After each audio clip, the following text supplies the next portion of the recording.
अभिषेक शर्माने वर्ल्ड क्रिकेटमध्ये एक नवीन इतिहास रचला आहे। त्याने मुंबईच्या वानखेडे स्टेडियममध्ये इंग्लंडच्या बॉलर्सला काहीच संधी न देता धडाकेबाज शतक ठोकले आणि एक नवीन रेकॉर्ड बनविला।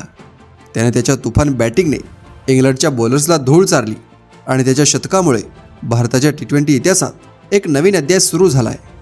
अभिषेक शर्माने भारतीय क्रिकेटच्या इतिहासातील सर्वात मोठे टी20 स्कोअर बनवला आहे। त्याने शुभमन गिलचा रेकॉर्ड तोडला आहे। शुभमन गिलने 126 रन्स केले होते, पण अभिषेक शर्माने त्याहून मोठा स्कोअर बनवला आहे। तर त्याच्या प्रचंड कामगिरीने एक वेगळीच गोष्ट सिद्ध केली आहे। तसंच टी20मध्ये भारतीय क्रिकेट संघात एक नवीन तुफानी प्लेयर म्हणून त्याने आपली जागा पक्की केली आहे। काही महिन्यांपूर्वीच अभिषेक शर्माने टी20 क्रिकेटमध्ये काही भन्नाट शॉट्स खेळले होते, पण या पारीत त्याने वेगळीच उंची गाठली आहे। त्याने 37 बॉलमध्ये शतक केलं, जे की एक नवीन रेकॉर्ड आहे। याच्या आधी रोहित शर्माने 35 बॉलमध्ये शतक केलं होतं, पण अभिषेकने 37 बॉलमध्ये त्याचं शतक करून एक नवीन रेकॉर्ड कायम केला आहे। त्याच्या या खेळाची एक खास गोष्ट म्हणजे त्याच्या शॉटची चांगली समज आणि बॉलर्सवर दबाव टाकण्याची क्षमता।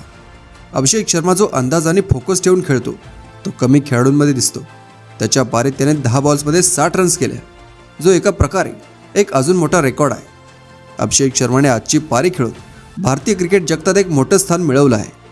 क्रिकेटमधील त्याचा परफॉर्मन्स आणि यश पाहता आता भारताच्या टी20 संघात त्याचं नाव निश्चितपणे घेतलं जाईल। त्याच्या परफॉर्मन्समध्ये भारतीय क्रिकेटवर त्याचा प्रभाव राहील।